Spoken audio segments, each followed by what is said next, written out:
మీ మోకాల నొప్పులకు ఎటువంటి సర్జరీ లేకుండా ఎపియాన్ పెయిన్ క్లినిక్ అందిస్తున్న అత్యాధునిక చికిత్స. వేరే సేమ్ కాంప్లెక్స్ కార్బోహైడ్రేట్స్ మిల్లెట్స్ ఉంటాయి. ఎగ్జాంపుల్ మిల్లెట్స్ అనుకోండి, దాంట్లో చాలా ఫైబర్ ఉంటుంది, గ్లూకోజ్ ఆ ఫైబర్ మధ్యలో ఉంటుంది. దాన్ని ఎక్స్ట్రాక్ట్ చేయాలంటే అంత ఈజీ కాదు, బ్యాక్టీరియా కూడా కొంచెం పనిచేయాలి దానికి. అంటే ఒకప్పుడు మనం రాగులు, సజ్జలు, మంచి ఆరికలు, కొర్రలు, రాగులు కానీ మంచిది, ఈ సొరగము అవన్నీ కూడా అంటే మిల్లెట్స్ ఆర్ వెరీ గుడ్. ఇవి మనం వీఆర్ రియలైజింగ్ నౌ, ఎక్కువ మిల్లెట్స్ తింటే మంచిది అది. సో దీస్ కార్బోహైడ్రేట్స్లో మిల్లెట్స్ ఎక్కువ కాన్సెప్ట్ చేసేసి polished, especially polished rice avoid చేయాలి. అంటే మామూలుగా అన్నము కంపారిటివ్గా అన్నం తింటే తొందరగా అరుగుతుంది, ఈజీ డైజెస్టివ్ అనే మనకి ఈజీ డైజెషన్ మనకు మంచిది కాదు. మనకి ఈజీ డైజెషన్ అంటే పేషెంట్స్కి, బాగా వీక్ ఉన్న వాళ్ళకి అవసరం, కానీ మనకి normal human being complex digestion మంచిది. ఎందుకంటే కాంప్లెక్స్ డైజెషన్లో ఫైబర్, దీన్ని గ్లైసిమిక్ ఇండెక్స్ అంటారు, ఒక టర్మినాలజీ పబ్లిక్ కూడా తెలియాలి. గ్లైసిమిక్ ఇండెక్స్ అంటే ఏమంటే, మన ఆహారం తిన్నామంటే మన బ్లడ్ షుగర్ లెవెల్ ఎంత ఇంక్రీజ్ అవుతుంది. సో గ్లైసిమిక్ ఇండెక్స్ ఒక ఫుడ్ ఎక్కువ ఉంది అంటే డైజెషన్ కావచ్చు, కానీ ఆ గ్లైసిమిక్ ఇండెక్స్ ఎక్కువ కావటం వల్ల గ్లూకోజ్ ఎక్కువే మంచిది కాదు బాడీకి. సో రైస్కి, షుగర్కి మ్యాక్సిమం గ్లైసిమిక్ ఇండెక్స్, ఎందుకంటే గ్లూకోజ్, షుగర్ తినడానికి ఇమీడియట్ గ్లూకోజ్ ఎక్కువ అవుతుంది, రైస్ తినడానికి కొంతవరకు అవుతుంది. కానీ కాంప్లెక్స్ కార్బోహైడ్రేట్స్ మిల్లెట్స్ అయితే గ్లైసిమిక్ ఇండెక్స్ తక్కువ. కొన్ని ఉన్నాయి, బీన్స్, మన చిక్కుడుకాయ, ఇది కిడ్నీ బీన్స్ అంటారు అవి, అవన్నీ రాజ్మా, ఇవన్నీ గ్లైసిమిక్ ఇండెక్స్ తక్కువ. అవి కూడా కార్బోహైడ్రేట్స్, గ్లైసిమిక్ ఇండెక్స్ తక్కువ. అంటే అవి తింటే దాంట్లో ఫైబర్ నుంచి గ్లూకోజ్ బయటికి లాగాల, బ్యాక్టీరియా పనిచేయాలి, అన్ని చేసి స్లోగా గ్లూకోజ్ ఇంక్రీజ్ అవుతుంది.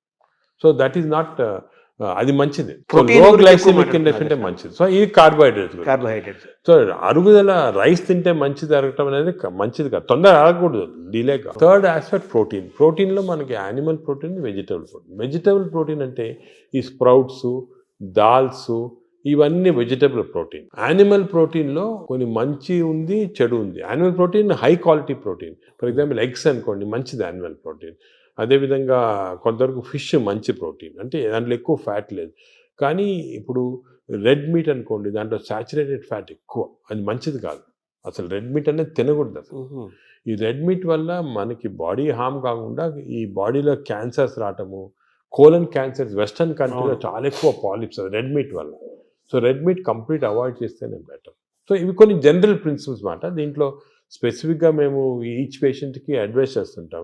ఎందుకంటే ఇవి ఇంపార్టెన్స్ ఎందుకు వచ్చింది వాటికంటే, మన ప్రపంచంలో 5 బ్లూ జోన్స్ అని ఉన్నాయి. బ్లూ జోన్స్ అంటారు దాన్ని, బ్లూ జోన్స్. ఈ 5 బ్లూ జోన్స్లో ఫర్ ఎగ్జాంపుల్ సార్డినియా అని ఇటలీలో ఉంది, అదేవిధంగా లైమలోండా అని అంటే ఒక్కనవా అని జపాన్లో ఉంది. ఈ 5 బ్లూ జోన్స్లో ఏమంటే people are living for very long period. ఈ బ్లూ జోన్స్, అవి బ్లూ జోన్స్ అంటారు.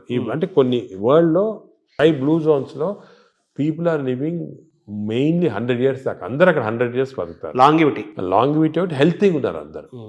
డయాబెటీస్ తక్కువ, హైపర్ టెన్షన్ తక్కువ, హార్ట్ డిసీజ్. ఎందుకు అని చాలామంది రీసెర్చ్ చేసి చూస్తే మెయిన్గా వాళ్ళ 2 diet habits, second physical activity. They are all very active physically. 100 years అయినా కూడా వాడు వాక్స్కి వెళ్తుంటారు, ఇది చేస్తారు, గార్డెనింగ్ చేస్తారు, సైకిల్తో కూడా వెళ్ళిపోతారు. మెంటలీ బాగా యాక్టివ్ ఉంటారు.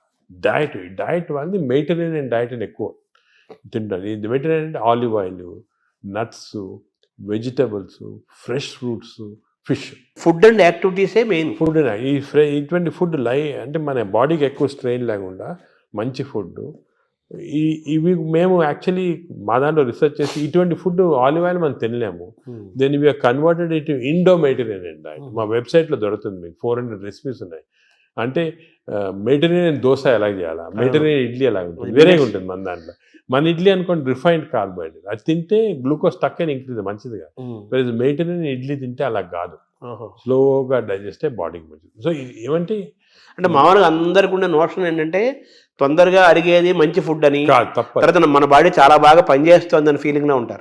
తప్పు. అదే ఐ వాంట్ యూనోటి, అసలు అరుగుదల స్లోగా అరిగేది మంచిది. Body has to work for digestion. బాడీలో స్లోగా గ్లూకోజ్ రావాలా. పేషెంట్స్కే మనకి వి వాంట్ క్విక్ డైజెషన్ ఉంటుంది, మన నార్మల్ పీపుల్కి అది మంచిది కాదు. సార్, ఈ ప్రోటీన్ గురించి మీరు చెప్పారు కదా, ఫిష్, ఎగ్స్ ఇవి చెప్పారు.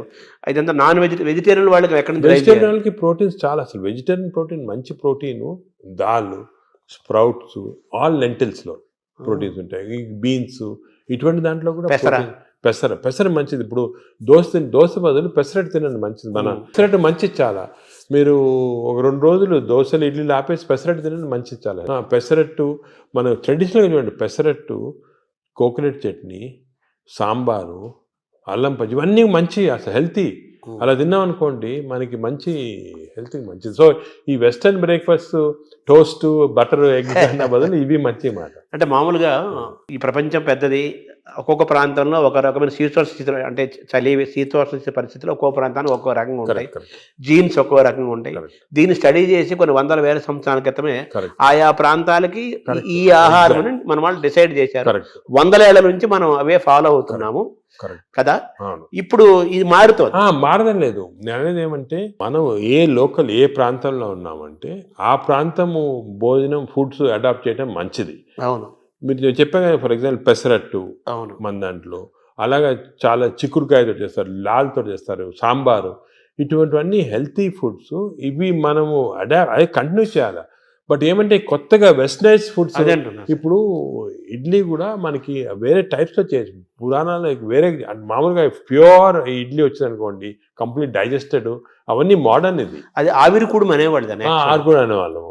అలాగే ఇప్పుడు మనము ఆపం తీసుకోండి, ఆపం కూడా బాగా స్టీమ్డ్, అది మంచి ఇది. అది కేరళ వాడు ఎక్కువ తింటారు, అది తింటారు మన దగ్గర కూడా. సో ఇటువంటివన్నీ ఒరిజినల్ డైట్స్ అని మనం ఫాలో అయ్యి, ఈ కొత్త అడిషన్స్ వచ్చాయి చూడండి, అవి మంచిది కాదు.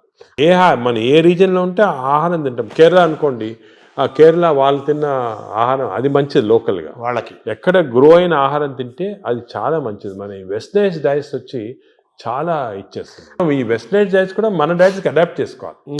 అవి తింటే కూడా మనం ప్యూర్ వెస్టర్నైజ్డ్ మెడిటరేనియన్ డైట్ మనం తినలేము. మన దానికి అడాప్ట్ చేసుకొని తింటే మనకి మంచిది. మన దోశలు వాళ్ళు తింటున్నారు, వాళ్ళ బర్గర్లు, పిజ్జాలు మనం తింటున్నాం. అదే మిస్టేక్. ఇప్పుడు మామూలుగా నేను విన్నాను, ఎవరో చెప్పగా విన్నాను, ఈ బ్యాక్టీరియా మైక్రోబయోమ్ ఇంపార్టెంట్ అని చెప్పారు కదా మీరు. ఈ క్రమంలో అసలు మన బ్యాక్టీరియా ఆల్మోస్ట్ మనం కోల్పోయి యూరోపియన్ బ్యాక్టీరియా వచ్చేసింది అంటున్నారు మనలోకి. అది కరెక్ట్. అంటే స్లోగా ఈ వెస్టర్నైజేషన్ వల్ల మనకి మంచి బ్యాక్టీరియా ఉంది, అది పోయి బ్యాడ్ బ్యాక్టీరియా వచ్చి ఓవర్టేక్ చేస్తూ ఉంది. సో మనం ఇప్పుడు అగైన్ దీని గురించి కూడా మేము చాలా రీసెర్చ్ చేస్తున్నాము. We're studying bacteria in different people in different places. మన కుంభమేళా జరిగింది, దాంట్లో చాలా బ్యాక్టీరియల్ స్టడీస్ చేసాము. అలాగే వీఆర్ డన్ మంచి రిజల్ట్స్ పబ్లిష్ చేస్తున్నాము. ఇప్పుడు నేను ప్రకారం మన బ్యాక్టీరియా, మన న్యాచురల్ బ్యాక్టీరియా, మన దేశంలో ఉన్న బ్యాక్టీరియా, మన ప్రాంతాల్లో ఉన్న మంచి బ్యాక్టీరియా, అవి ప్రిజర్వ్ చేసుకోవాలి. అవి చేయడానికి కొన్ని టెక్నిక్స్, కొన్ని మెథడ్స్ అవి ఉన్నాయి. అవి మేము ఇప్పుడు ఇంకోటి ఏం చేస్తున్నామంటే రీసెర్చ్, ఈ ఎక్స్టెన్సివ్ బ్యాక్టీరియా రీసెర్చ్ చేసిన తర్వాత ఏవి మంచి బ్యాక్టీరియా, ఏ చెడ్డి బ్యాక్టీరియా అని కనుక్కున్న తర్వాత, ఈ బ్యాక్టీరియా అనేది మన స్టూల్స్లో ఉంటాయి, కష్టం వేయటం, థెరపీలు ఇవ్వడం. So we are desiccating it and producing what is called capsules. అంటే టాబ్లెట్స్, మన ఈ మామూలుగా యాంటీబయాటిక్స్ ఇటువంటి టాబ్లెట్స్ బదులు